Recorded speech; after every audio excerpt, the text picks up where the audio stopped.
নামাজ বা মিলাদ শেষে আমরা বলি আমাদের সওয়াবটুকু হয়েছে প্রথম সোনার মদিনায় পৌঁছাইয়া দাও, এটা ঠিক কিনা? ভাই আপনারা করেন, আমি ঠিক না বলে মার খাবো নাকি?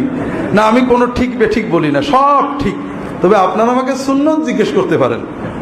এইখানে আমি বলতে পারি যে আমি গুনাহগার, আজ পর্যন্ত যা লেখাপড়া করছি সামান্য। রাসূলুল্লাহ সাল্লাল্লাহু আলাইহি ওয়াসাল্লামের ওফাতের পরে সাহাবী, তাবেঈ, তাবেঈন, আবু হানিফা, শাফিঈ, মালিক, আহমদ ইবনে হাম্বল, হাসান বসরি, জুন্নুন মিসরি, জুনায়েদ বাগদাদী রাহিমাহুমুল্লাহ তাআলা আজমাইন কেউ কোনো দোয়া কালাম পড়ে বলেছেন আমরা যা কিছু পড়েছি সোনার মদিনায় পৌঁছে দাও, এটা আমি পাইনি। 2 নম্বর কথা হলো, এখানে আরো কিছু আমার প্রশ্ন আছে। আপনারা ভালো কাজ করেন, আমাদের কোনো আপত্তি নেই, কিন্তু আমার প্রশ্ন হলো যে আমি যখন পড়ছি আমি মনে মনে নিয়ত করছি যে এই দরুদটা নবীর জন্য আমরা 10 বার দরুদ পড়লাম।